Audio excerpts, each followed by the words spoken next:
Alaknanda kidney మార్పిడి వ్యవహారంతో తెలంగాణ ప్రభుత్వం CID విచారణకు ఆదేశించింది. కొన్నేళ్లుగా జరిగిన ఆపరేషన్లపై సిఐడి ఆరా తీయనుంది. ఇప్పటి వరకు ఎన్ని ఆపరేషన్లు జరిగాయి అనే కోణంలో దర్యాప్తు చేయనుంది. అన్ని ప్రైవేట్ ప్రభుత్వ ఆసుపత్రుల్లో కిడ్నీ ఆపరేషన్లపై విచారణ చేయనుంది సిఐడి.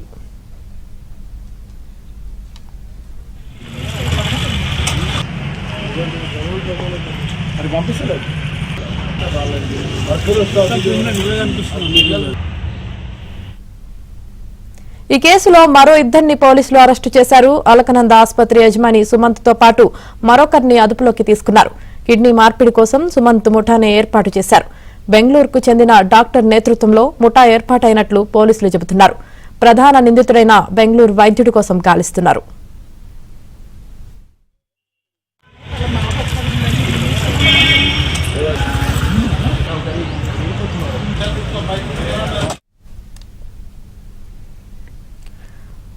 అలకనంద హాస్పిటల్లో కిడ్నీ మార్పిడి వ్యవహారంతో తెలంగాణ ప్రభుత్వం సిఐడి విచారణకు ఆదేశించింది. ఇక దీనికి సంబంధించి పూర్తి సమాచారం మా క్రైమ్ కరెస్పాండెంట్ ప్రవీణ్ అందిస్తారు. ప్రవీణ్,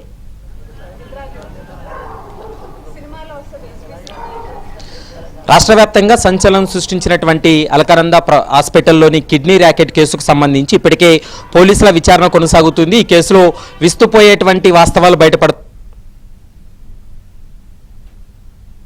అనేది కూడా కొనసాగుతుంది. కిడ్నీ మార్పిడికి సంబంధించి ఒకవైపు పోలీసుల విచారణ జరుపుతుంటే ఇందులో నుంచి ఒకవైపు పోలీసుల విచారణ జరుపుతుంటే ఇందులో కొత్త విషయాలు కూడా వెలుగు చూస్తుండడంతో తెలంగాణ రాష్ట్రంలో ఇప్పటి వరకు కూడా రక్త సంబంధికులు కాకుండా కిడ్నీ మార్పిడి జరిగినటువంటి హాస్పిటల్స్ అన్నింటినీ కూడా ఐడెంటిఫై చేసి వాటిపైన పూర్తి స్థాయిలో విచారణ జరపాలనేది రాష్ట్ర ప్రభుత్వం భావించింది. అందులో భాగంగానే ఇప్పటికే సిఐడికు కేసును కూడా బదిలీ చేస్తూ కూడా ఉత్తర్వులు జారీ చేసినటువంటి పరిస్థితి కనపడుతుంది. ఒకవైపు వైద్య ఆరోగ్య శాఖ విచారణ కొనసాగిస్తుంటే మరోవైపు పోలీసుల విచారణ కూడా కొనసాగుతున్నటువంటి పరిస్థితి ఉంది. ముఖ్యంగా ఈ కిడ్నీ ర్యాకెట్ అనేది కోట్ల రూపాయల దందా కూడా చేస్తూ ఉన్నారు. ముఖ్యంగా హైదరాబాద్ కేంద్రంగా నడుస్తున్నటువంటి ఈ కిడ్నీ ర్యాకెట్ వెనక ముఖ్యంగా బెంగళూరుకు సంబంధించినటువంటి ఒక డాక్టర్ ప్రమేయం ఉందనేది ఇప్పటికే పోలీసులు కూడా విచారణలో వెల్లడించినటువంటి సందర్భం కనపడుతుంది.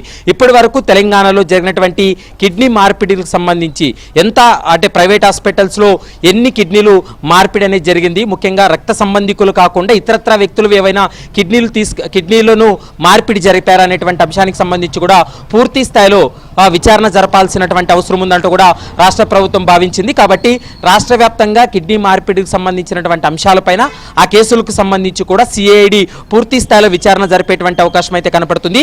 ఈ కేసులో ఇప్పటి వరకు అంటే అలకనంద హాస్పిటల్కి సంబంధించినటువంటి కిడ్నీ ర్యాకెట్ కేసులో 8 మందిని అదుపులోకి తీసుకుంటే ఇద్దరినైతే మాత్రం జ్యుడిషియల్ రిమాండ్ కూడా తరలించడం జరిగింది. ఇందులో కీలక సూత్రధారిగా ఉన్నటువంటి సుమంత్, అతనే హాస్పిటల్ యజమాని. అతని పాత్రకు సంబంధించి కూడా ఇప్పటికే ఒక అంచనాకు కూడా రావడం జరిగింది. ఎందుకంటే తమిళనాడు నుండి డోనర్స్ ని తీసుకువచ్చి బెంగళూరుకు సంబంధించినటువంటి వారందరికీ కూడా ఈ మార్పిడి జరుగుతుంది. ఒక్కొక్క వ్యక్తి